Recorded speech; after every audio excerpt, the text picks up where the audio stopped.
saudar os amigos e irmãos com a paz do Senhor. Também saudar os nossos amigos do Portal Escola Dominical.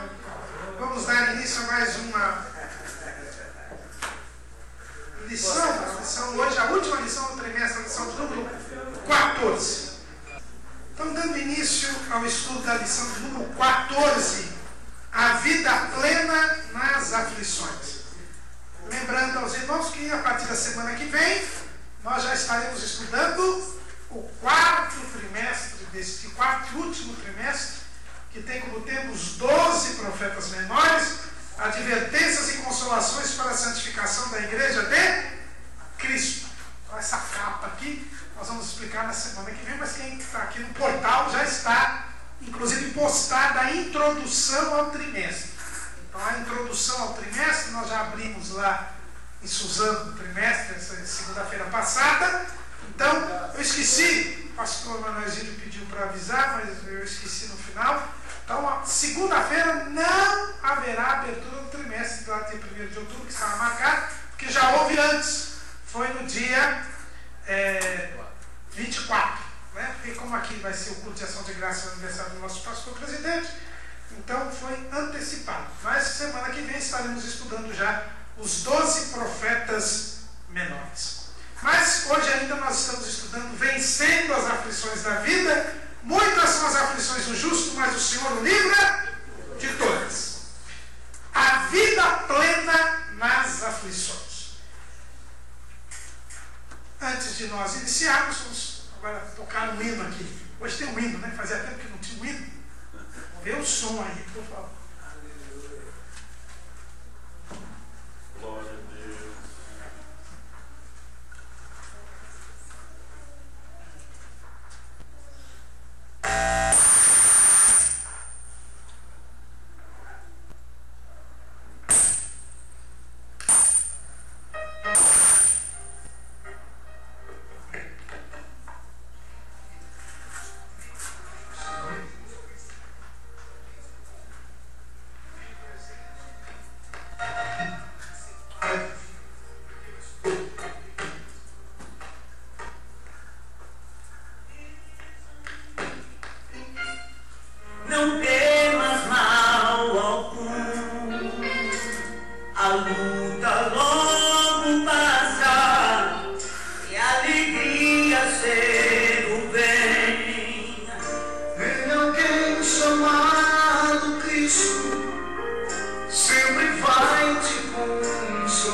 quando Jesus terminava seu ensino aos discípulos, ele disse, nós vimos na aula passada, tenho-vos dito isto para que em mim tenhais paz.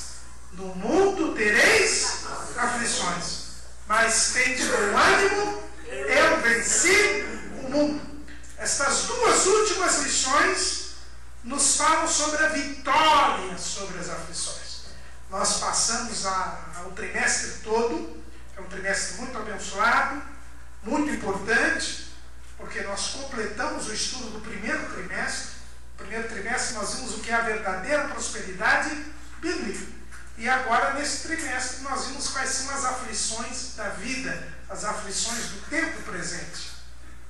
E o nosso comentarista, o pastor Eliezer, que aliás esteve aqui na escola bíblica, com 2 ministrações maravilhosas, muito ungidas mesmo, e ele disse assim, na página 95 da revista do Mestre, diz assim, querido irmão e prezada irmã, jamais foi nossa intenção nesse trimestre desenhar para você um quadro ilusório da vida, dizendo, você não mais sofrerá, nem ficará doente, ou muito menos morrerá.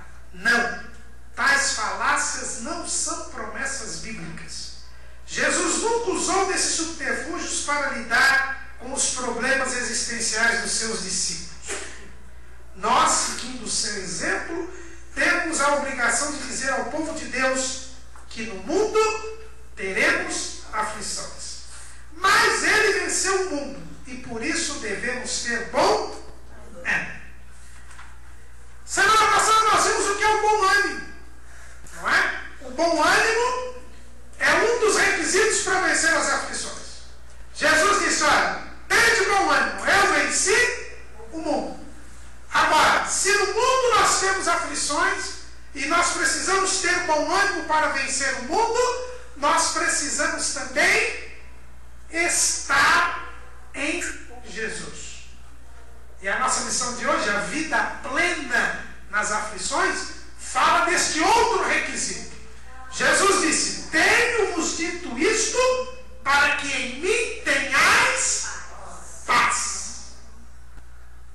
Então, o segredo para vencer as aflições do mundo, para vencer o mundo, o segredo é, primeiro, estar em Jesus, porque em Jesus nós temos paz. Segundo, ter bom ânimo. Nós vimos na aula passada que o bom ânimo é seguir na direção determinada por Deus.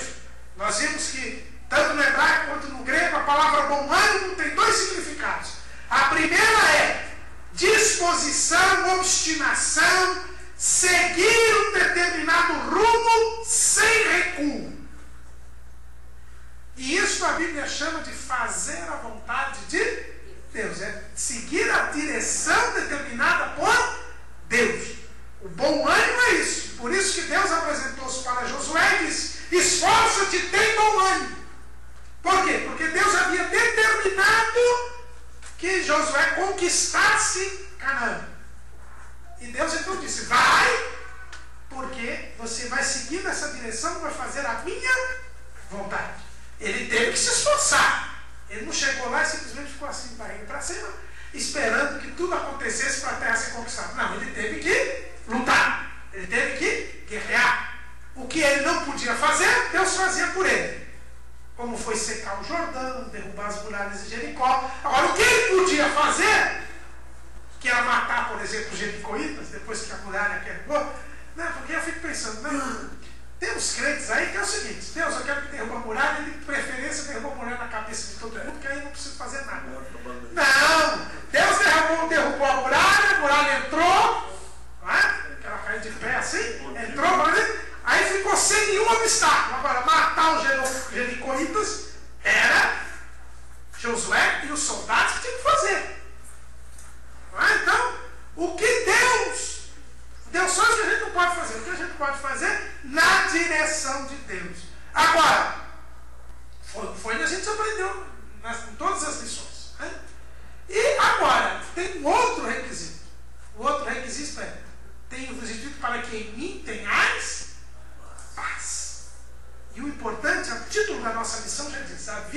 plena nas aflições. Ou seja, as aflições, elas são do mundo. No mundo tereis aflições. Paulo escrevendo lá em Romanos capítulo 8, versículo 18. Porque para mim tenho por certo que as aflições deste tempo presente não são para comparar a glória que em nós há de ser revelada. Então veja bem que Paulo ele chama as aflições do tempo presente. Paulo, que passou por muitas aflições, nossa leitura bíblica em classe se refere exatamente às aflições de Paulo. Paulo diz que as aflições são do tempo presente, ou seja, as aflições são do mundo e no mundo.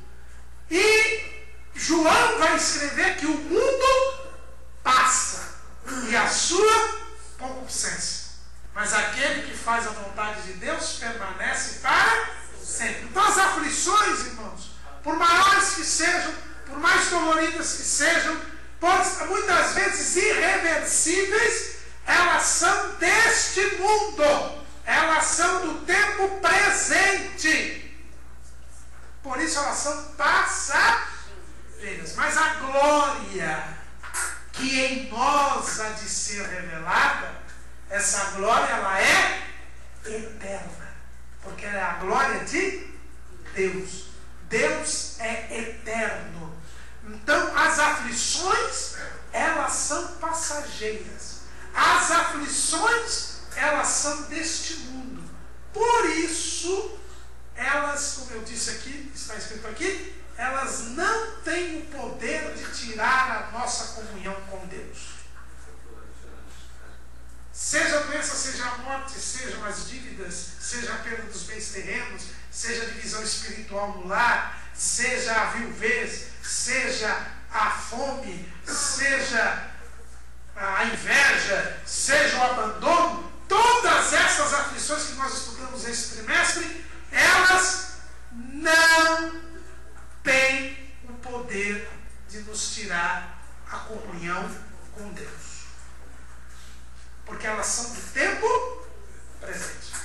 E nós, quando aceitamos a Cristo, recebemos a vida eterna. Nós já temos a vida eterna. Tem muita gente que pensa que a vida eterna é depois que morre. Não é não, nós já temos. Jesus disse assim, quem crê no Filho tem a vida eterna. Ele não disse terá a vida eterna, já tem a vida eterna. E esta vida eterna é eterna. Portanto, as coisas passageiras não podem retirá-la, não podem abalá-la. Pois não, Gabriel? É um céu aqui mesmo e depois quem tem Jesus. Exatamente, é um céu aqui mesmo depois, que na música do Padre Zezinho, né? Um céu aqui mesmo e depois. Então, nós já desfrutamos do céu. Como é, meu caro? Nós não somos do mundo, estamos no mundo, mas nós já desfrutamos do céu. Quem pode ler para mim Efésios 1 e 3?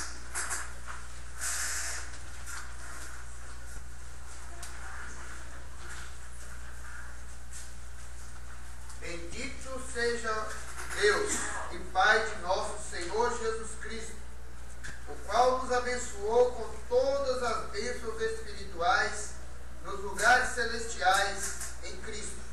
Então veja bem, Deus já nos abençoou com todas as bênçãos espirituais nos lugares celestiais em Cristo. Nós já estamos nos lugares celestiais em Cristo. Espiritualmente, nós já nos encontramos nos lugares celestiais em Cristo. É por isso, por exemplo, que a nossa oração chega ao trono da graça. Quando nós oramos, a nossa oração penetra no trono da graça. Paulo, o escritor aos Hebreus, ele diz assim, chegamos com ousadia, né? Já podemos entrar no Santo dos Santos, entrar na presença de Deus. Por quê? Porque nós já temos todas as bênçãos espirituais nos lugares celestiais em Cristo. Nós nos comunicamos com Deus.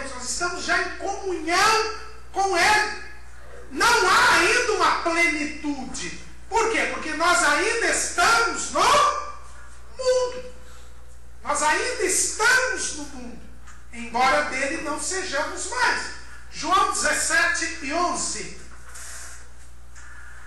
E eu já não sou mais do mundo, já não estou mais no mundo, mas eles estão no mundo, e eu vou para ti. Pai Santo, guarda em teu nome aqueles que me deste, para que sejam um, assim como nós. Então vejam bem, Jesus disse, eu não estou mais no mundo, mas eles estão no mundo, e eu vou para ti. Pai Santo, guarda em teu nome aqueles que me deste, para que sejam um, assim como nós. Então, embora nós estejamos no mundo, nós já podemos ser um com Deus. Nós já estamos em comunhão com Deus. Então, embora estejamos no mundo, nós desfrutamos dessa comunhão com Deus. E no mundo, Jesus disse, tereis, mas essas aflições não têm o condão, não têm o poder de nos tirar da comunhão com Cristo. É o que Paulo nos fala lá em Romanos capítulo 8, versículo 35 até 39. Uma passagem muito conhecida de todos nós, mas vamos ler. Quem nos separará do amor de Cristo? A tribulação ou a angústia, ou a perseguição, a fome, ou a nudez, ou o perigo, ou a espada? Como está escrito, por amor de ti somos entregues à morte todo dia. Somos reputados como ovelhas para o matador. Mas em todas estas coisas somos mais do que vencedores por aquele que nos amou. Porque estou certo de que nem a morte, nem a vida, nem os anjos, nem os principados, nem as potestades, nem o presente, nem o porvir, nem a altura, nem profundidade, nem alguma outra criatura nos poderá separar do amor de Aleluia. Deus, que está em Cristo Jesus, nosso Senhor. Amém. Então essa palavra de Paulo, ele termina este capítulo 8, que é conhecido como capítulo do Espírito. Paulo, ele diz com toda clareza, nada nos pode separar do amor de Deus que está em Cristo Jesus, nosso Senhor. Quando nós estamos em Cristo, quando nós somos salvos, quando nós temos os nossos pecados perdoados e nós entramos em comunhão com Deus, nada nos pode separar. Ele disse nada, nem altura, nem profundidade, nem largura, comprimento, fome, peste, espada. Nada disso nos separa de Cristo. Isto pode acontecer conosco. Isto pode. Nós podemos sofrer a espada, nós podemos sofrer a ação da peste, que é a doença, a tribulação, a angústia, a fome, o perigo. Todas essas coisas podem acontecer conosco, como aconteceram com Paulo. Paulo escrevendo aqui em Filipenses, nós vimos, olha, eu já fui abatido, também já tive abundância. Eu tive fartura, mas eu também tive fome. Eu tive abundância, mas eu também tive necessidade. Ele escrevendo em 2 aos Coríntios, ele diz que ele sofreu naufrágios. Quando ele escreveu, ele disse que eu sofri 3 naufrágios. E aqui na escola bíblica eu aprendi mais uma. Quando ele escreveu, ele sofreu 3, mas depois tinha aquele de Malta, então tem 4. Né? Então teve mais um. Depois que ele escreveu, ele sofreu mais um. Teve os açoites, teve apedrejamento. Tudo isso, Paulo não estava imune porque era salvo. Mas a sua salvação não se perdeu por nada disso. E isso que é importante a gente entender. As aflições não têm o poder de tirar a nossa comunhão com Deus. Quem é que tira a nossa comunhão com Deus? Nós mesmos. Porque Jesus um dia disse assim, aquele que vier a mim, de maneira nenhuma lançarei fora. E quem está na minha mão, Jesus disse, ninguém arrebatará. Então, Jesus, ele garante, se você vier a ele, nada vai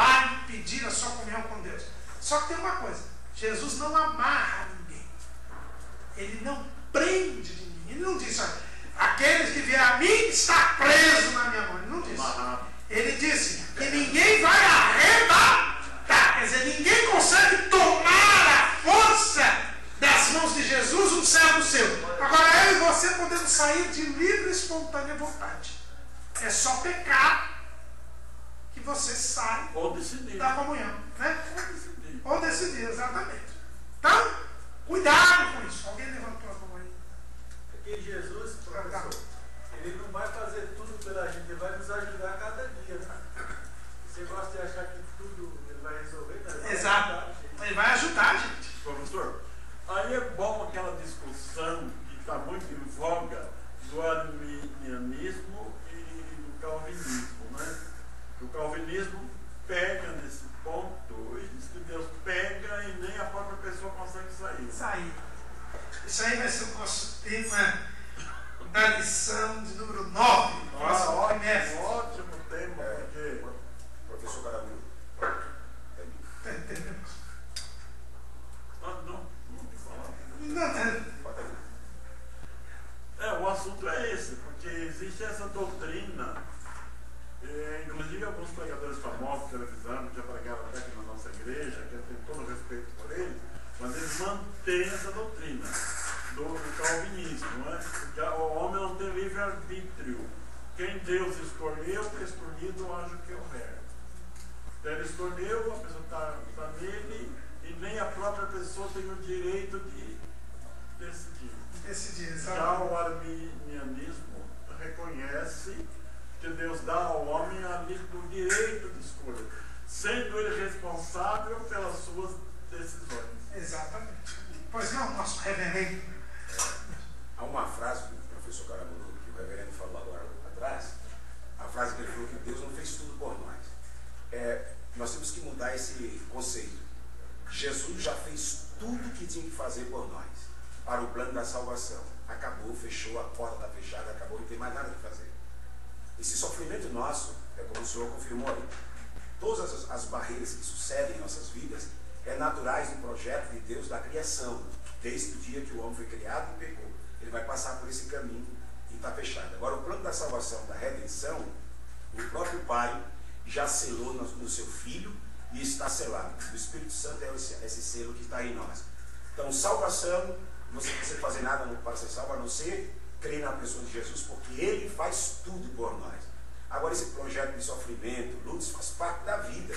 Nós vamos enfrentar isso naturalmente, como o senhor falou aí, Paulo mostrou, porque a natureza do sofrimento é peculiar do pecado do homem. Deus não vai evitar tal situação, pois o homem está na terra, é terreno, é material, é passageiro, é transitório. Ele vai ter que enfrentar essa situação. E aí Paulo escreveu que nada vai separar nós de Cristo.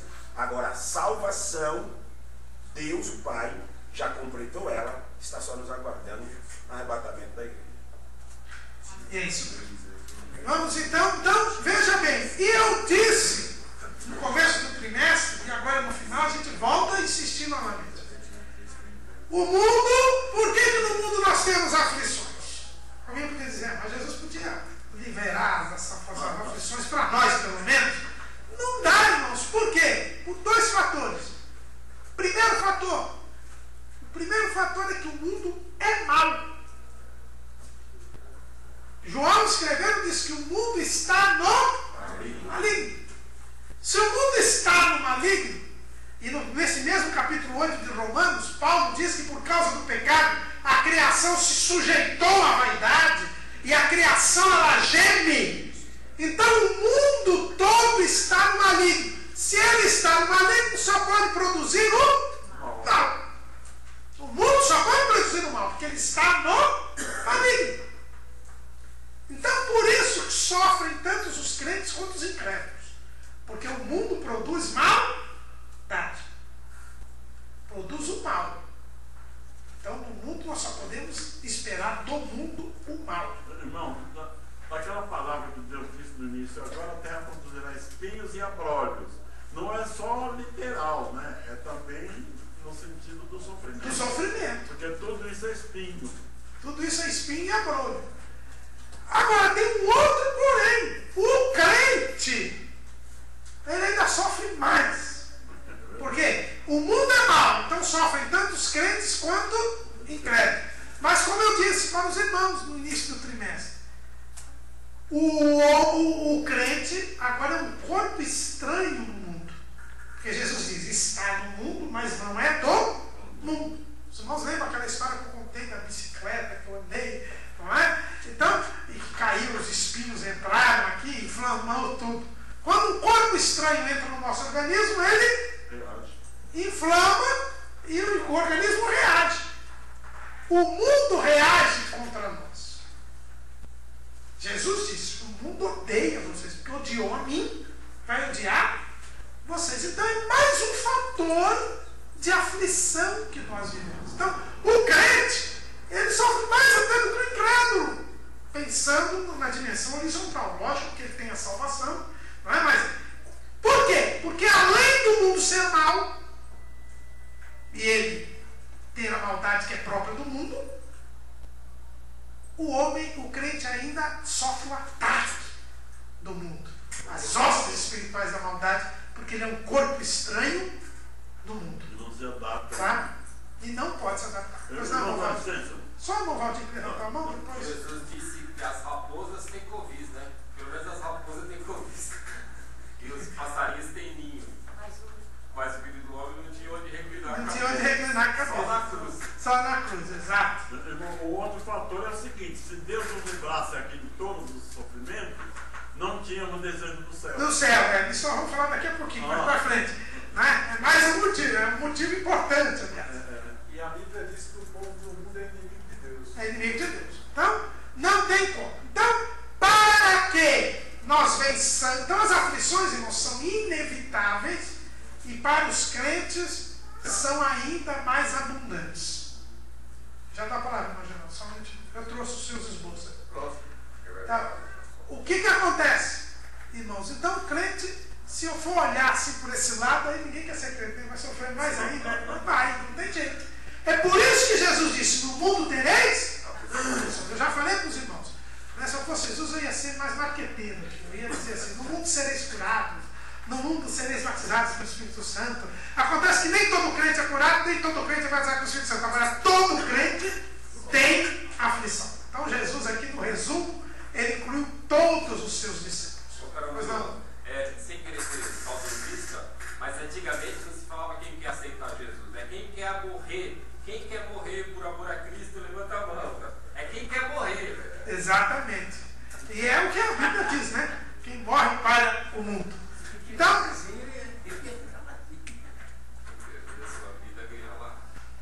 o que é paz? Jesus disse, tenho-vos dito isso para que em mim tenhais paz. Paz, shalom. A palavra hebraica mais conhecida. Né? Shalom. Shalom quer dizer completo, íntegro, quitado. A ideia de paz entre os hebreus é diferente da ideia de paz entre os gregos. A ideia que nós absorvemos é a ideia grega de paz. Para nós, paz é a ausência de guerra, a ausência de conflito, a ausência de tumulto. Então, se não tem ninguém lutando contra você, é a ideia de paz. Era o que existia na Grécia. Na Grécia, quando eles faziam os Jogos Olímpicos, né, que os Jogos Olímpicos vieram de lá, quando eles faziam as Olimpíadas, se havia duas cidades gregas em guerra, elas suspendiam a guerra por causa das Olimpíadas. Depois que acabavam as Olimpíadas, eles continuavam a brigar de novo. Mas no período, na época da Olimpíada, era uma época de paz, porque não havia ausência de guerra. É interessante que a deusa Airene, que Airene em grego quer dizer paz, a deusa Airene era uma das musas das chamadas horas. Né? Eram algumas divindades que eram ligadas ao tempo. Então a paz para o grego era algo passageiro. Era um período de tempo em que não havia guerras. Mas não é essa a ideia grega, a ideia hebraica de paz. Paz, que vem de shalom, quer dizer aquilo que é íntegro, aquilo que é quitado, aquilo que é completo, aquilo que expressa comunhão. Então, paz é quando o homem se completa. O homem foi feito para adorar a Deus. O homem foi feito para ter comunhão com Deus. Então a paz, shalom, quer dizer isso. Esta completude. É por isso que nós, é assim que a gente entende o que Jesus fala lá em João 14, 27. João 14 e 27. Deixo-vos a paz. A minha paz vos dou. Não vou-la dou como o mundo a dá. Não se turbe o vosso coração, nem se atemorize. Jesus diz, tem uma paz que é a minha. Shalom. A minha paz. Vocês estarem em comunhão comigo. Eu estou dando a minha paz. É por isso que nós nos saudamos com a paz do... Foi o que Jesus fez. A primeira palavra que Jesus disse aos discípulos reunidos no cenáculo no domingo da ressurreição. Ele apresentou-se a ele à tarde e a eles à tarde disse: paz seja convosco. É a primeira coisa que Jesus disse. Eles precisavam de paz, de comunhão com o Senhor. Eles que tinham abandonado o Senhor, que estavam decepcionados, achando que Jesus tinha fracassado, que não criam nas notícias de que ele havia ressuscitado. Ele disse: olha, vocês precisam ter paz. E Jesus deixou para nós esta paz. Ele não perguntou de nenhuma necessidade material, né? Mas nada. Ele deu aquilo que eles precisavam, que era a paz. Romanos 5 e 1.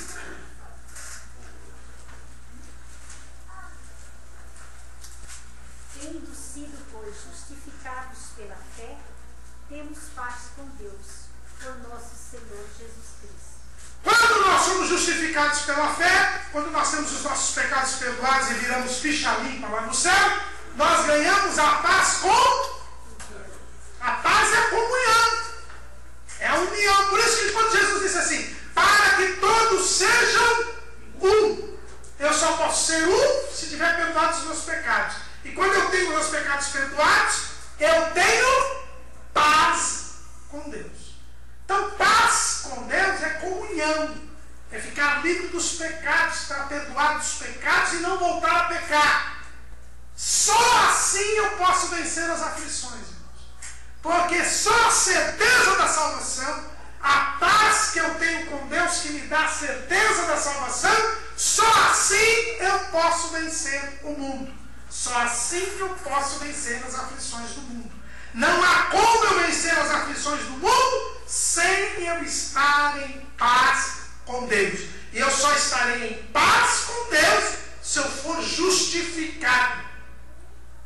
Se eu tiver os meus pecados perdoados. Se eu crer em Jesus e não mais pecar.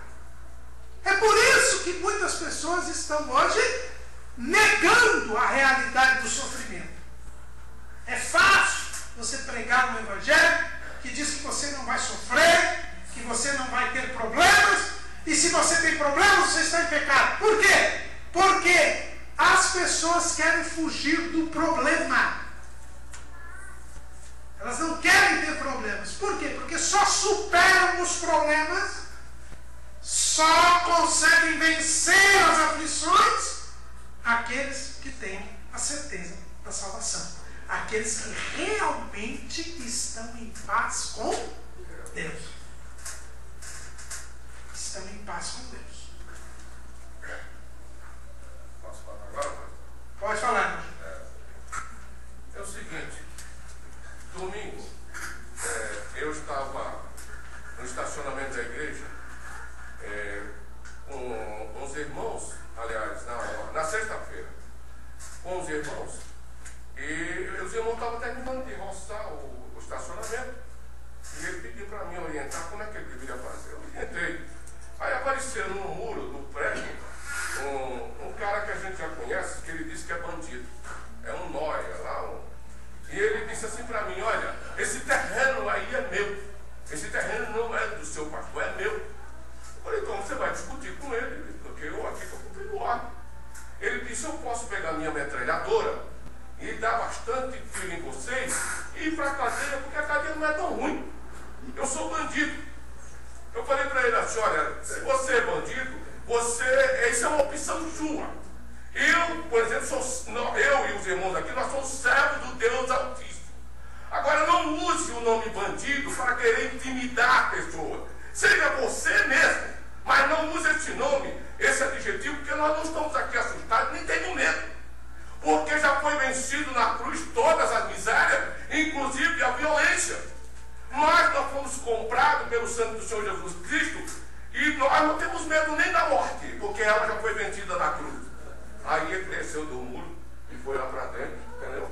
E se aquietou. E os Noé no começo, o Noé começou a bater palma para ele, mas quando nós falamos que era servo do Deus Altíssimo, que não tinha nem poder, não tinha nem medo da morte, eles ficaram calados. E ficaram calados, se assentaram lá onde estavam, não falaram mais nada. Aí eu falei para o irmão, pode continuar. E assim, o inimigo queria me afrontar para querer intimidar. Eu falei a verdade para ele. Porque outrora eu já evangelizei ele. E ele continuou dizendo que o terreno é dele. Eu falei, vai parar.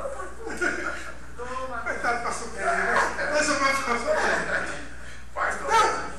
Não, tenho-vos dito para que em mim tenhais paz. Quem está em Cristo? O que a Bíblia diz?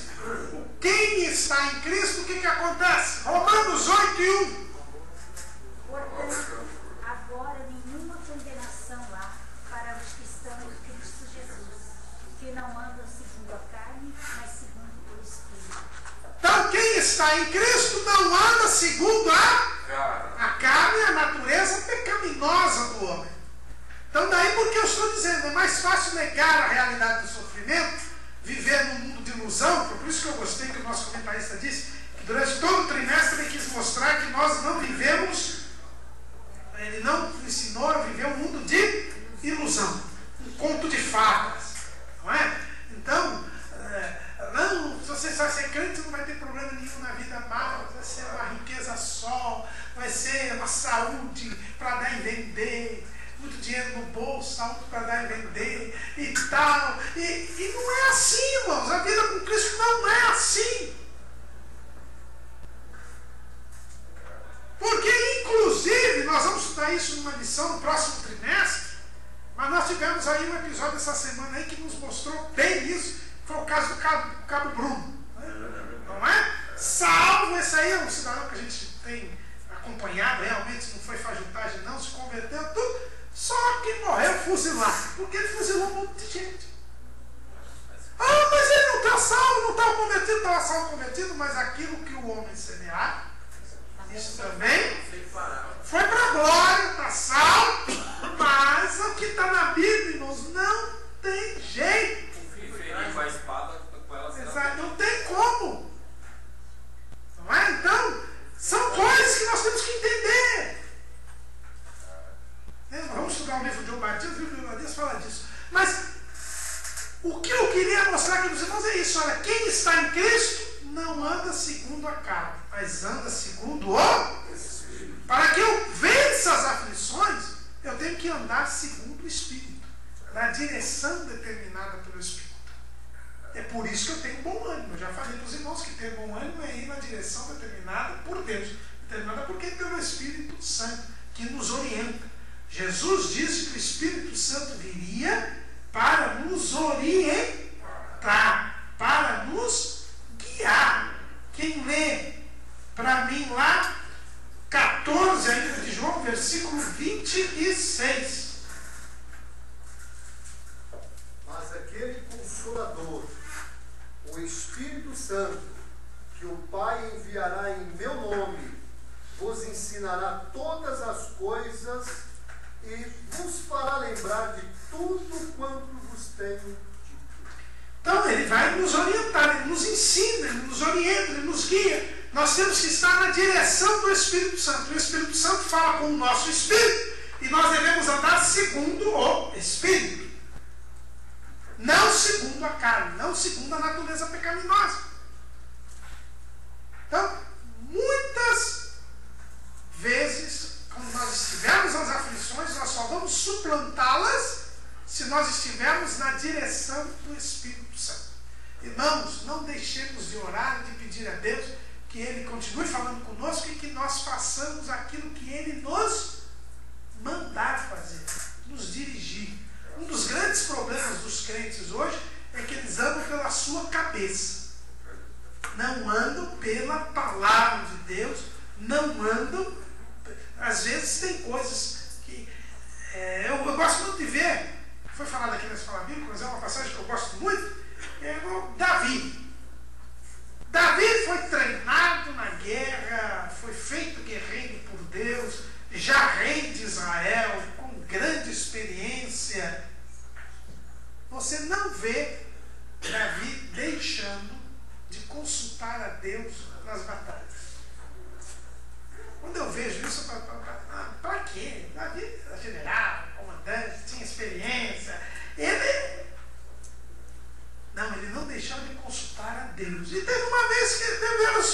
Deus contra ele, e Deus disse, vai contra eles. Ele foi, venceu.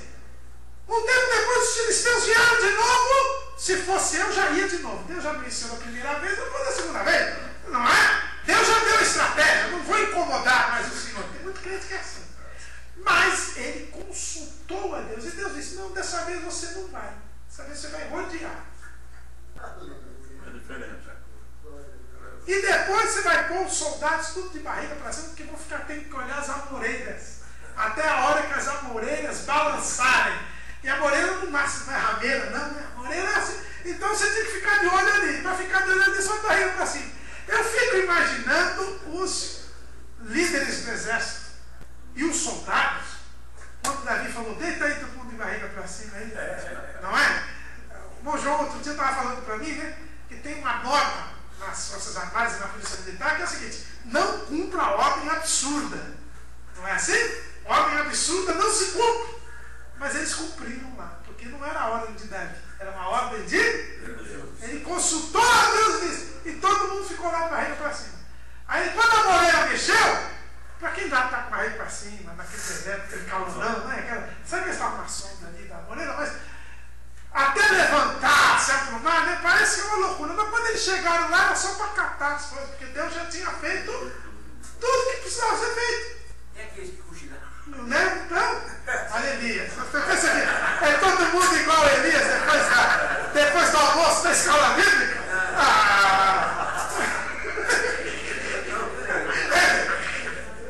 O Silvio está de prova aqui, né, Silvio? Está de prova, né? Tá. Normalmente assim, o Elias faz um sacrifício. Então, o que acontece? Quem está em Cristo tem que andar segundo o Espírito, mesmo que seja algo ilógico, irracional, que não tem sentido nenhum. Pois não, meu irmão? Josué consultou a Deus para lutar contra Ai. Aí ele foi derrotado. Ele foi derrotado, exatamente. Não consultou a Deus também para fazer acordo com os gibeonitas. Não é? Não, aqui eu já conheço. E olha o grande erro. Né? Então, quem está em Cristo anda segundo o Espírito. Para que eu tenha vida plena nas aflições, e vida quer dizer comunhão. Porque quando no título da nossa lição fala de vida e paz. Não é? Por quê? Romanos 8 e 5 ou 6. Porque os que são segundo a carne inclinam-se para as coisas da carne, mas os que são segundo o Espírito para as coisas do Espírito. Porque a inclinação da carne é morte, mas a inclinação do Espírito é vida e paz. Então a nossa lição é a vida plena nas aflições. Para eu ter vida, eu preciso me inclinar pelo Espírito. A inclinação para o Espírito. Porque dentro de nós é uma luta constante. A carne luta contra o Espírito. É o que está escrito lá em Gálatas 5:17. Porque a carne cobiça contra o Espírito, e o Espírito contra a carne. E este opõe-se um ao outro, para que não façais o que quereis. É comum nós vermos assim alguns desenhos, ou até alguns filmes, né? Mas normalmente desenho, né? Quando alguém está assim, aí aparece um anjinho de um lado falando uma coisa e um diabinho falando uma outra coisa, né? Essa concepção assim é errônea, não é? Equivocada. Porque a Bíblia diz que a luta não é do lado de fora, a luta é interna. Tá? Interna. Dentro do crente, só do crente, existe a natureza pecaminosa, o velho homem, que Paulo diz que tem que estar crucificado com Cristo, e existe o novo homem, o homem espiritual, aquele que nasceu de novo. E dentro de nós há essa batalha. Às vezes você olha para alguém que é do mundo, ou que se diz crente, não é crente, é a turma lá do Jericó lá, pelo amor de Deus, não diga que é crente, ele peca com uma facilidade imensa. Comete o pecado sem nem estar nem aí. Mente, adultério, adultera, rouba, de uma forma assim que você olha assim, como ele tem essa facilidade para pecar. E você, quando é tentado, gagueja na hora de mentir, titubeia, e às vezes você até fica com raiva da gente. Eu digo o que já aconteceu comigo. Porque, graças a Deus por isso, porque existe uma luta dentro de você. A carne cobiça contra o espírito luta contra, um se opõe ao outro. Para o mundano, para o incrédulo, para o pecador, o espírito está morto. Só opera a carne. Não há luta. Por isso que eles fazem isso com uma facilidade muito grande. Pois não, pastor, mas depois... Inclusive, ora pelo povo e agradece a Deus. Exato, né? Como aquele da oração da propina. Doutor, professor Caramulo, na vossa Bíblia esse texto está o escrito do Espírito com E maiúsculo ou minúsculo? Minúsculo, porque é o nosso Espírito que está em comunhão com o Espírito Santo. Na minha Bíblia Está no maiúsculo. É maiúsculo de 61. Está no maiúsculo. Porque Romanos 6 e 12 tem um problema lá. Veja lá, Romanos 6 e 12. Não reine, portanto, pecado em vosso corpo mortal. Aí fala que é o corpo dá lugar a essa força, né? Porque nós somos carnais, pelo pecado, a natureza pecaminosa. Então, quando o escritor aqui da Sociedade Bíblica colocou que Romanos, capítulo 8, que o senhor está descrevendo, é um dos assuntos muito importantes que eu falo sobre o Espírito Santo nesse assunto, são 17 vezes menções ao Espírito Santo. Só que aí dá um problema, que algumas igrejas, como Adventistas e outras, tudo está em minúsculo, no capítulo 8, e não é. Quase todo o capítulo 8 é o E maiúsculo. Quase Todos eles são 17 menções ao Espírito Santo, às pessoas do Pai, do Espírito do Deus eterno, do Pai eterno. Então, há um problema. E várias Bíblias por aí, a maioria do capítulo 8 é minúsculo. Então, por isso que quando o senhor falou aí, dá a entender aqui no capítulo 6, e depois o 8, 1, 4 e 22, que é capítulo 1, de Romanos 1, 4 e 22, dá uma noção que dá a ideia de que seria o nosso corpo que sabia dar lugar ao Espírito de Deus para vencermos as Para tentações. vencer as tentações. Então nós temos que ver essa luta interna que existe entre nós. Então, para vencer a aflição, você não pode andar segundo a carne. Não pode. Se você andar segundo a carne, você sucumbirá. Segunda coisa, a Bíblia diz que quem está em Cristo está liberto do pecado e da morte. Se o Filho, pois, os libertar, verdadeiramente sereis livres. Então, eu venço as aflições porque agora eu estou livre do pecado. O pecado, por eu estar livre do poder do pecado, livre da natureza do pecado, eu agora posso vencer as aflições, vencer o mal. É por isso que Paulo diz assim, não se pode vencer o mal com o mal, mas só se pode vencer o mal com o bem. Então, eu e você estamos livres do pecado. Eu fui à escola, à Semana Jovem, no setor 2, aqui em São Miguel Paulista, em julho. O irmão João estava lá e o irmão Nenê também, né? E nós vimos uma peça lá muito interessante, com a questão do pecado. Né? Eles puseram uma cadeira, escrito assim, pecado. E aí vinha o diabo e tentava o crente assim, para ele sentar um pouquinho na cadeira, ou encostar na cadeira e tal. Né? E o crente, ele ficava longe da cadeira e tal. Mas teve uma hora que ele não resistiu à tentação e só foi dar uma encostadinha. Né? Mas quando ele encosta, gruda. Por quê? Porque o pecado prende. Quem pratica o pecado, Jesus disse, quem comete pecado é servo do pecado. Então a liberdade do crente está em não pecar. A liberdade do crente, ele pode dizer não ao pecado. É essa, e você só vence as aflições da vida se você fala não ao pecado. Se você fala não ao pecado, esse não que você fala ao pecado te transforma num corpo estranho no mundo e você é vítima do ataque do mal, do ataque do maligno. Mas você pode vencer vencer o mal com o bem. Então, quem está em Cristo está liberto do pecado. E por isso, coisa que nós já lemos aqui em Romanos 8:18, não vamos ler de novo, por isso ele consegue enxergar além da dificuldade, além da aflição. É o que Davi expressou no Salmo 121. Vamos levar Salmo 121, versículos 1 e 2.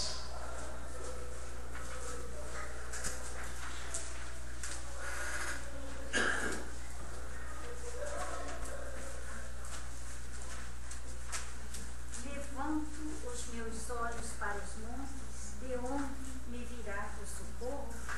O meu socorro vem do Senhor, que fez o céu e a terra. Eleva os meus olhos para os montes. De onde virá o socorro? Meu socorro virá do Senhor. Então, só quem pode ter essa visão é quem está em comunhão com Deus. Por isso que Jesus disse a Nicodemos: quem não nascer de novo não pode ver o reino de Deus. Depois ele disse: quem não nascer da água do Espírito não pode entrar no reino de Deus. Mas primeiro eu preciso ver. E eu só vou ver se eu crer no Evangelho, se eu estiver em Cristo. Senão eu não consigo ver. Por isso Paulo, escrevendo lá em 2 Coríntios capítulo 4:4,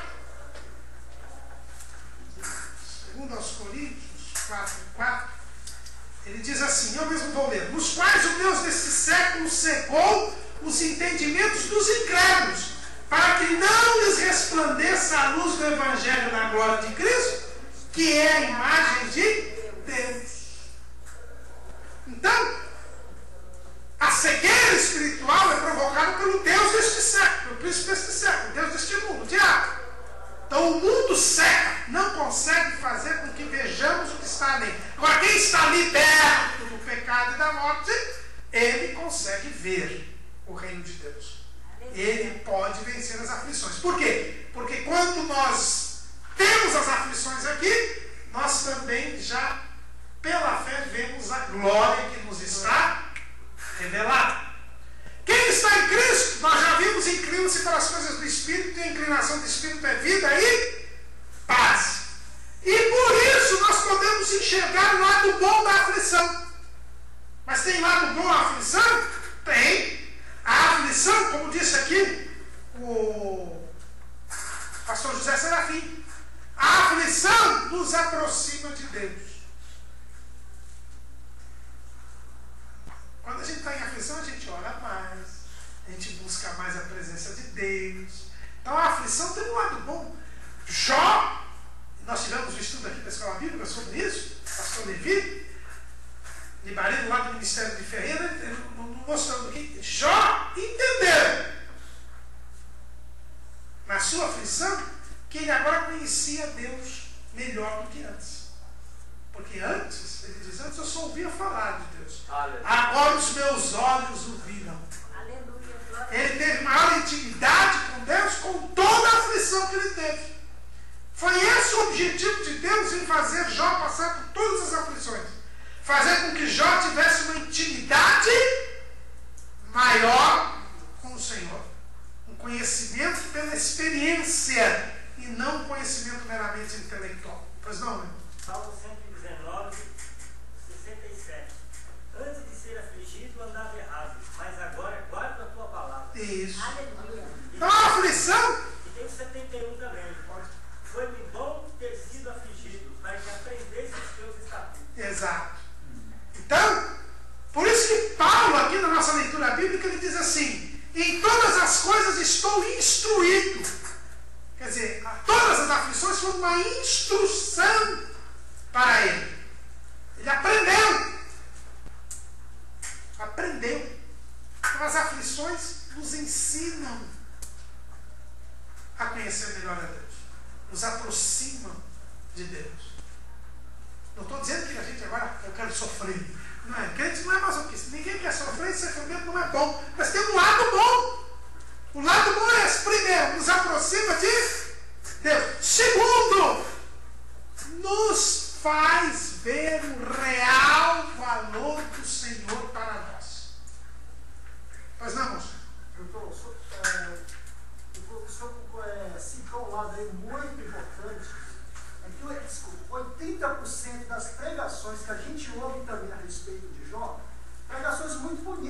fundamento sim, mas leva só após o sofrimento a recompensa financeira. Não leva para esse lado que o senhor tocou, que o professor tocou. Você pode ver que a maioria das pregações de Jó é só aquele sofrimento que depois vem a recompensa financeira. Mas não leva por esse lado. Da aproximação de Deus, do conhecimento com Deus, experiência com Deus, não leva por esse lado. Que foi o objetivo, foi esse. Não é? E quando ele chegou a essa conclusão, nem sarado ele tinha sido. Porque só depois que ele chegou a essa conclusão, aí Deus disse, agora ele aprendeu. Aí a primeira coisa que Deus fez o quê? Foi chegar para Elifaz e falar, ó, vocês não falaram de mim o que era correto, vão lá pedir para o meu servo Jó orar por vocês. E quando ele orava pelos amigos, aí ele foi, certamente virou o cativeiro. A primeira coisa que aconteceu foi ele ser curado. Então, enquanto Jó não entendeu o motivo da aflição, ele não foi retirado da aflição. Então nós temos uma lição para aprender. A aflição, ela nos aproxima de Deus e ela nos faz ver o real valor de Deus nas nossas vidas. E também a gente valoriza mais a vida. Então, valoriza mais a vida, porque valoriza o dom de Deus que é a vida. Né? Nós percebemos quem é Deus. Eu falei aqui quando nós falamos do abandono, não fui eu que dei essa aula aqui, mas na pré-aula nós falamos isso, e no esboço também. Muitas vezes, Deus nos permite ser abandonados por todos, para nós lembrarmos que Ele está ao nosso lado. Porque às vezes a gente está tão preocupado com as pessoas que estão à nossa volta, que nós nos esquecemos de Deus. E Deus diz assim, espera aí um pouquinho. Então eu vou tirar todo mundo para você lembrar que eu estou contigo. Né? Então esse é o momento. Né? Jó, se a gente ler capítulo 29 e 30, a gente vai perceber que ele tinha uma rareza na vida. Ele tinha vaidade, ele se julgava superior, ele tinha muita coisa. Isso acontece conosco. Às vezes nós temos algumas coisas que precisam ser aparadas, né? Precisa ser usado. E aí vem a tal da aflição, né? É uma coisa, é outra. Aí a gente começa a perceber que a gente não está tão bonzinho. Ele precisa dar uma alisada, né? O Jó, ele, lendo 29 e 30, dá para entender melhor. Da situação que ele estava. Né? Então, irmãos, aguardemos isso. Então a aflição nos aproxima de Deus. A aflição nos vai dar o real valor que o Senhor tem nas nossas vidas. E, em terceiro lugar, a aflição, como disse o irmão Serafim, pastor José Serafim, a aflição nos impede de querer ficar por aqui. Né? Quando nós somos submetidos à aflição, nós lembramos da glória que em nós há de ser. Nós lembramos que neste mundo... Porque, irmão, se tudo fosse mil maravilhas aqui, eu pergunto, quem é que queria ir para o céu? Com todas essas dificuldades, ninguém quer morrer. Eu sou o primeiro que não quero morrer, eu quero que Jesus volte antes. Com todas as misérias desse mundo, imagina se não tivesse miséria nenhuma. Quem é que queria ir para o céu? Ninguém. Deus é caramuru. Às vezes uma pessoa que está bem de vida, tem uma conta bancária boa, mora bem, com saúde, para Jesus em breve, irmão.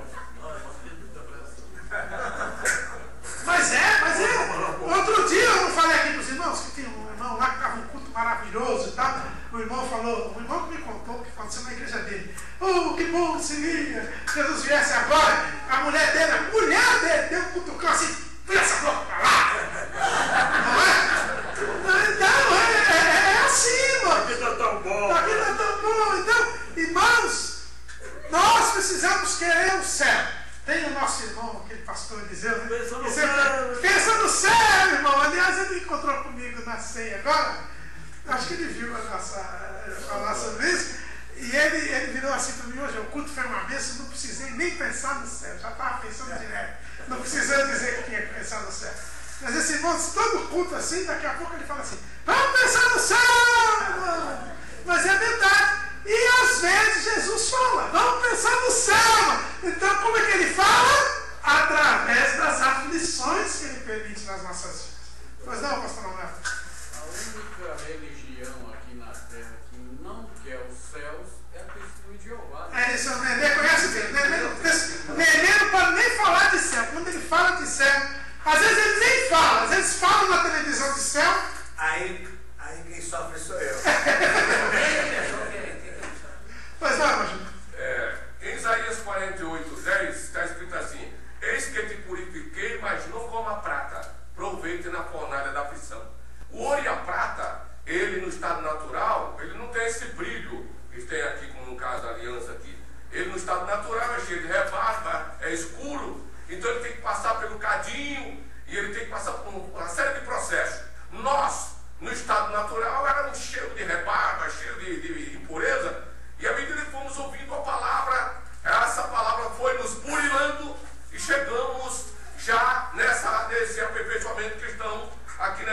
bíblica, né?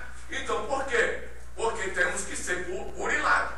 O Senhor está sendo assim, o instrumento que Deus está usando para nos burilar. E a ferramenta é a palavra. É a palavra de Deus, exatamente. E por fim, quem está em Cristo percebe que as aflições não alcançam a nossa comunhão com Deus. Nós, ao passarmos pelas aflições, como nós nos aproximamos de Deus, sentimos a sua presença e temos reforçada a certeza da nossa salvação, nós percebemos que as aflições não puderam abalar a nossa fé em Deus, a nossa confiança em Deus. Então, no salvo, no mundo ele tem aflições. Em Cristo ele tem e no mundo e em Cristo ele tem vitória. Estando no mundo e sendo de Cristo, estando no mundo e estando em Cristo, nós podemos vencer as aflições. Foi o que fez Jesus. Jesus esteve no mundo, não era do mundo, nunca pecou e por isso venceu o mundo. Se nós seguirmos as suas pisadas, iremos pelo mesmo caminho. É que muita gente só vê Jesus à direita do Pai. Esquece que ele passou pelo Getsemane, pelo Calvário, passou cansaço lá no barquinho, não tinha onde reclinar a cabeça, não é? O povo esquece isso. Só que é direto. A própria família era contra ele. Então esquece essas coisas. Esquece que os discípulos o abandonaram. E eu quero chegar no céu. Eu quero seguir as pisadas de Jesus. Só que as pisadas de Jesus só passam por aí. Você tem que passar pelo Getsemane, pelo Calvário, pelas aflições, pelas tentações, pela incompreensão, pelo abandono, pela divisão espiritual no lar, por tudo. Se você passar por tudo isso, não pecando como Jesus não pecou, o seu destino é o mesmo de Jesus. É estar à direita do Pai. É por isso que Jesus disse: ao que vencer, concederei que se senta comigo no meu trono, assim como eu venci e me assentei com meu Pai no seu trono. Está prometido, mas não é para todos, é para quem vencer. E como disse o pastor Israel Macedo ontem aqui na Escola Bíblica, a vitória está no fim. Quem perseverar até o fim. Jesus disse: ser fiel até a morte. Esse fim é o último suspiro. Ontem ele disse aqui: o fim é a última batida do coração.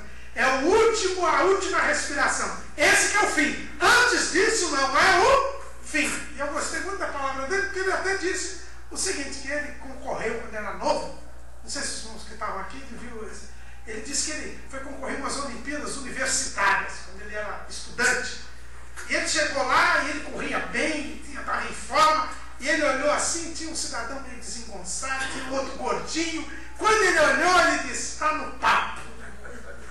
E quando deu um tiro lá para sair correndo, ele saiu correndo igual esse Usain Bolt. Foi embora assim. Mas faltando 3 metros para terminar, ele quis dar uma olhadinha para trás para saber onde os outros estavam. Ele estava, para saber a vantagem que ele estava. E quando ele virou, ele realmente estava muito na frente dos outros. Só que quando ele virou, ele tropeçou no próprio pé. Caiu no chão, a cara no chão assim.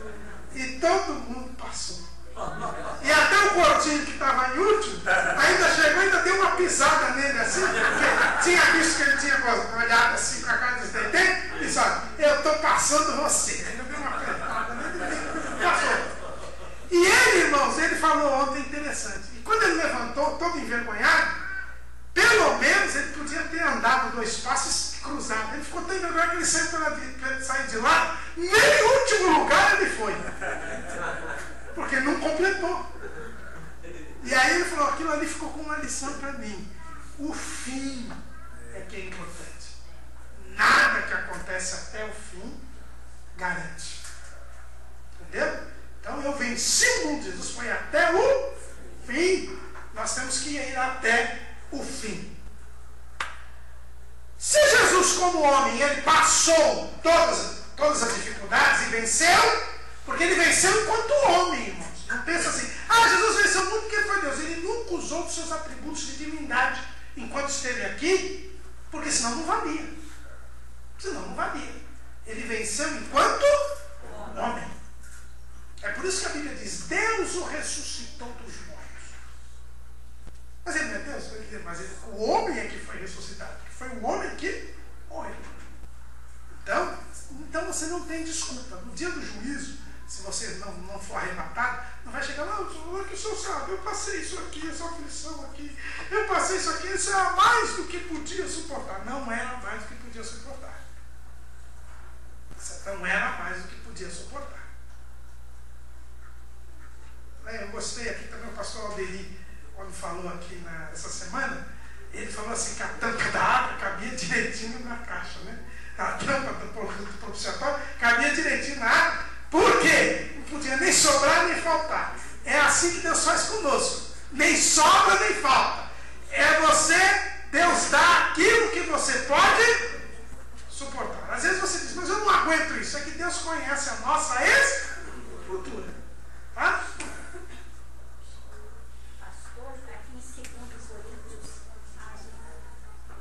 Vamos lá.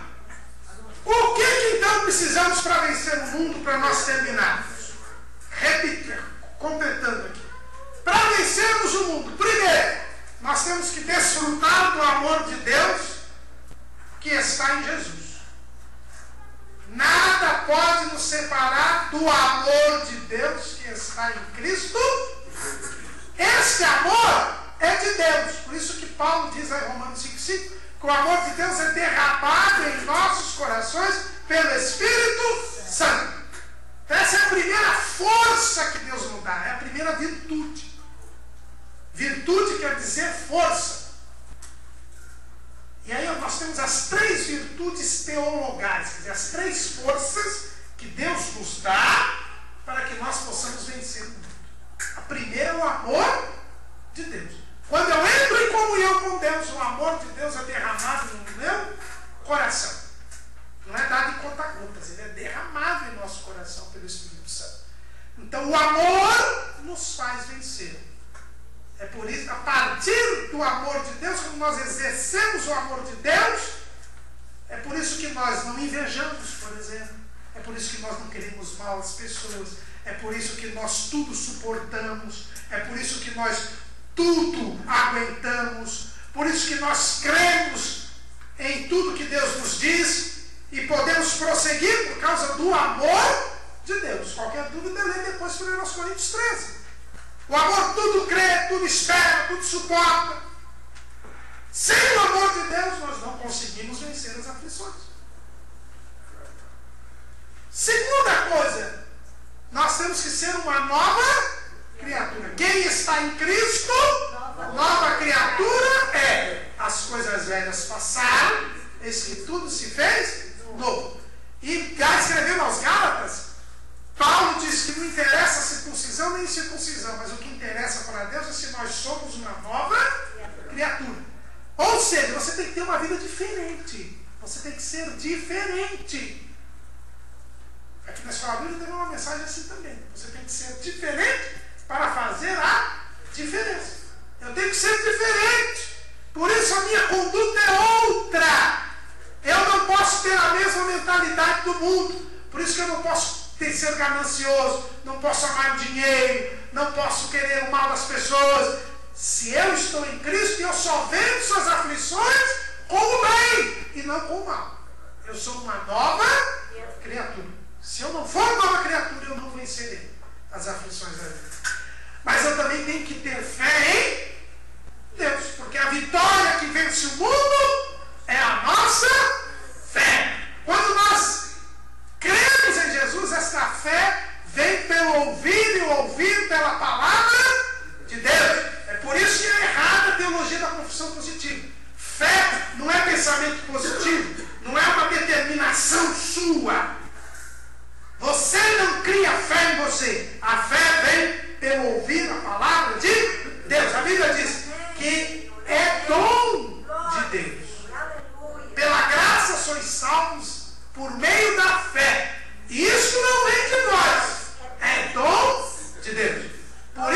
preciso ouvir a palavra, meditar na palavra, porque aí eu posso ter acrescentada a fé. E a fé é o firme fundamento das coisas que se esperam e a prova das coisas que não se veem. É por isso que Davi podia dizer, eleva os meus olhos para os montes. Ele podia ver os montes. Mas ele sabia que o socorro veio do Senhor que fez o céu e a... Ele não precisava ver um anjo trazendo uma taça na mão para poder dizer que a vitória está vindo. A vitória que vence o mundo é a nossa fé. Nós confiamos em Deus. Nós cantamos hoje aqui que Deus é fiel. E nós confiamos que Ele vai cumprir as suas promessas. E que por isso nós vamos entrar com Ele no céu naquele dia. Passemos as aflições que passemos, confiemos em Deus. Uma pergunta, não tem assim, fazer por onde, mas tem o arrependimento do homem também entra. Não, assim, lógico, porque se você não se arrepender, você não crê, né? Sem arrependimento não tem perdão de pecado. Doutor Carlos, E por... Sim. o irmão está argumentando sobre o poder da fé e que se ouve falar tanto em muitos programas de rádio, eles confundem fé com autoajuda. Olha o que você tem dentro de você, o teu poder, a tua capacidade. Fé em você mesmo. Isso é autoajuda. Exatamente. Que Não contraria é completamente as Escrituras.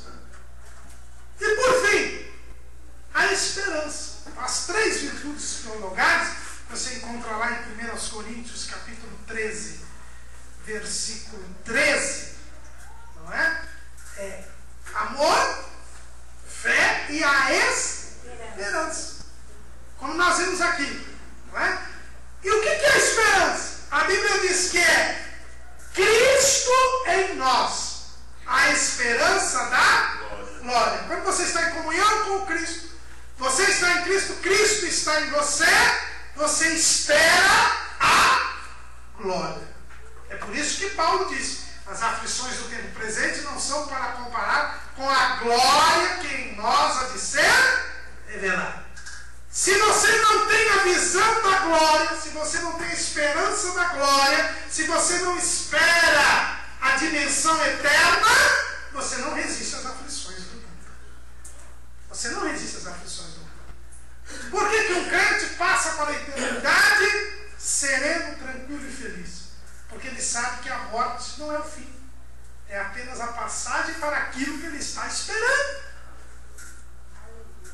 Porque quando eu perco todos os bens terrenos, eu não dou um tiro na minha cabeça, apesar de eu estar falido. Porque eu sei que o Senhor deu, o Senhor tomou, bendito o nome do Senhor. E que existe um tesouro no céu, onde a traça, a ferrugem e o ladrão não podem tomar. Era essa a esperança de Jó. Jó sem nada, ele disse, eu sei que o meu Redentor vive e que por fim se levantará. E ainda na minha carne eu verei a... Ele tinha a esperança da glória. Cristo em nós, a esperança da glória. Então, para vencermos as aflições, nós temos que estar em Cristo. Porque estando em Cristo, eu tenho paz, eu tenho comunhão com Deus. Tendo comunhão com Deus, Ele derrama o amor de Deus na minha vida, pelo Espírito Santo. Ele me faz viver como uma nova criatura. Ele me traz a fé e aumenta a minha fé pela palavra de Deus. E por fim, Ele está em mim e por isso eu tenho a esperança da glória. Tenho amor, tenho fé, tenho esperança. Sou uma nova criatura. O resultado disso é seguir os passos de Jesus e vencer o mundo. Amém? Esta é a vida plena, mesmo em meio às aflições. Estamos terminando este trimestre. Foi de grande valia. Lembremos, o crente sofre. Em vez do pare de sofrer, que está na porta de certas igrejas aí, coloque assim agora.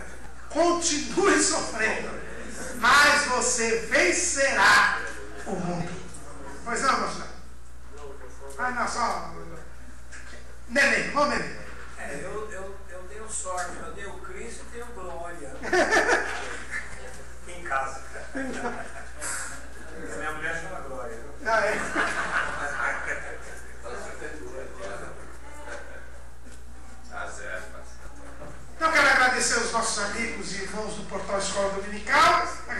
nossos irmãos. E agora eu vou chamar o pastor José Serafim para...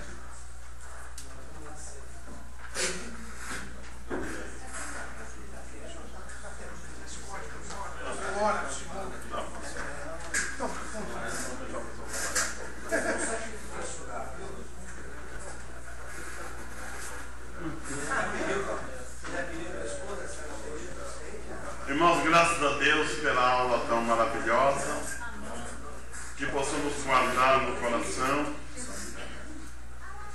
Aulas como essa não é apenas teórica, mas é para que nos momentos de necessidade elas venham à tona e nós saibamos como proceder nas horas difíceis da vida. Nós tivemos hoje 52 pessoas presentes. E não tivemos ninguém pela primeira vez.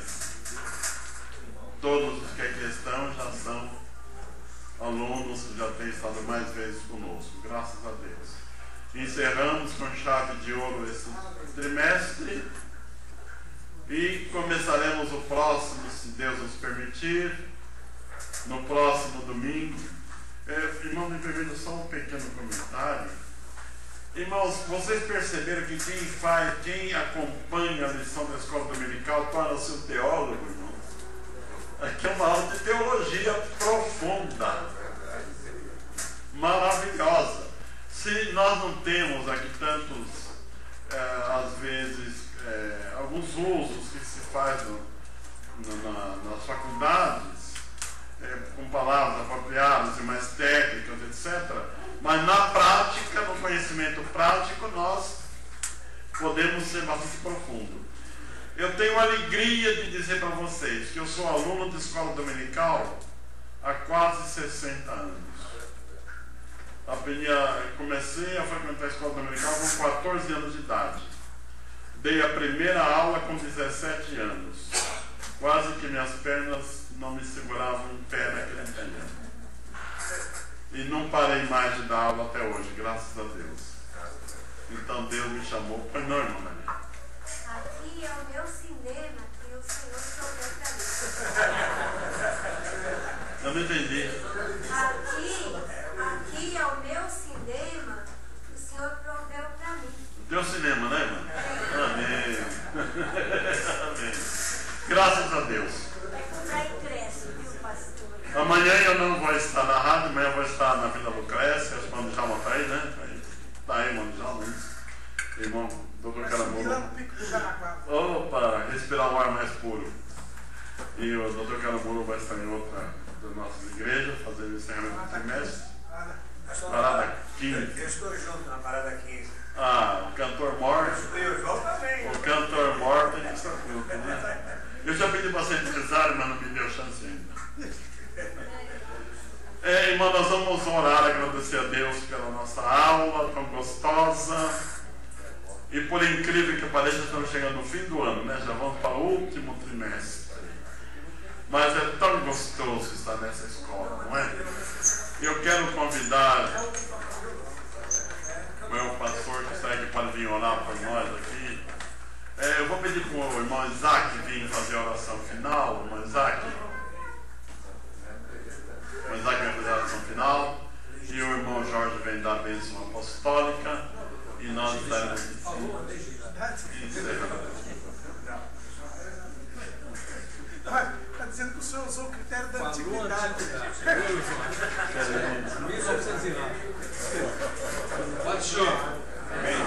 Olha, nosso Deus é grande realmente. É muito grande. Quando você orar, diz Deus grande, Deus grande. Eu estou na tua presença e sei que o Senhor pode tudo. Não na terra, no universo. Então, a gente sente até uma tranquilidade quando a gente pensa na grandeza dele. Porque não dá para sentir outra coisa. Às vezes nós ficamos orando, duvidando, Deus não faz, não opera, mas tudo que acontece, quando Deus opera, é para a sua glória, não é para a nossa glória. Às vezes o crente não é curado, mas o crente ora por um incrédulo e é curado para que a glória de Deus se manifeste. Paulo tinha problemas de saúde, mas ele fazia milagres. E Deus operava para que seu nome fosse engrandecido. Desde que Deus mandou Noé fazer a arca, ele está manifestando o seu poder. Quando ele tirou o povo do Egito, quando ele chamou Abraão, quando ele fez todas aquelas coisas, Neemias diz que ele fez para si um grande nome. Ele continua fazendo ainda. Ele não merece ser diminuído, não. Ele precisa ser engrandecido. Então, vamos orar. Eu preciso também de oração.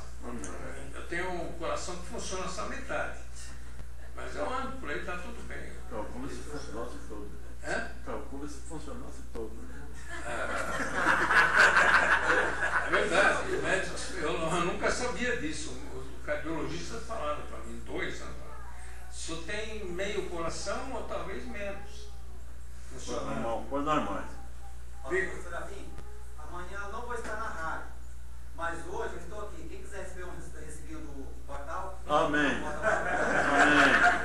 E eu tenho um livro também aí, viu? Se alguém ainda não comprou meu livro, está na hora. Então vamos orar. Irmão, eu quero pedir por uma mulher absurda, porque eu não vou explicar, porque senão demora. Mas o senhor me tocou que orasse por ela, porque ela realmente queria convencer que eu tinha que aceitar o mal dela. E o senhor tocou que orar por ela. Eu estou pedindo para aquela mulher o que o senhor quer com ela, e por caridade, faça-se. Nós temos que amar, irmão. Amar. É o incrédulo, viu? Não é amar teu semelhante, não é amar o crente só. Eu não conheço ela. É duro isso, é difícil falar, eu vou amar um cara que é bandido, mas eu tenho que amar, ele tem uma alma igual a minha. Ele está fazendo miséria naquele corpo, mas a sua alma é de lá, o espírito dele vem do meu Pai. Então vamos orar. Pastor, o senhor ama o bandido, mas não ama a bandidagem que eles fazem. Não. É por isso, nós temos que... É difícil. Olha, esse é o mandamento mais difícil que tem na Bíblia, viu, amar? Eu não amo muito, não. Posso confessar isso.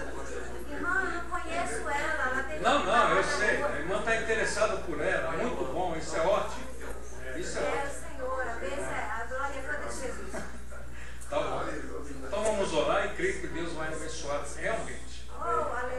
Senhor nosso Deus e nosso Pai, mais uma vez nós nos dirigimos a Ti, a nossa voz, porque nós somos necessitados, a nossa vida depende de Ti, a nossa obediência, tudo isso, meu Deus, depende da Tua ajuda, da Tua misericórdia, porque nada podemos, nada sabemos, nada temos, tudo vem de Ti, tudo vem das Tuas mãos, o Senhor nos criou, o Senhor nos fez, nos enche do Teu amor. Dá-nos mais e mais da Tua graça, Senhor.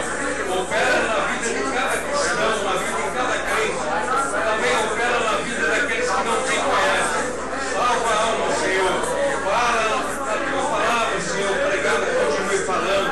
Continue transformando vidas. Curando a alma, curando o corpo. Abençoando, meu Deus. Pai, nos ajuda, nos guarda. Continua abençoando o trabalho de ensino da Tua palavra. Abençoe esse trabalho grandemente, esforçando, ter se dedicado a isso com muito amor. Nos ajuda, dê-nos a Tua força, dê-nos o Teu poder para vencer. Em nome de Jesus, nos guarda, nos leva para nossos lares agora. E abençoa todos, aqueles que não vieram aqui também, não puderam, por algum motivo, continua abençoando. Senhor Deus, nosso Pai, em nome de Jesus, fica conosco e nos guarde de todo mal. Amém.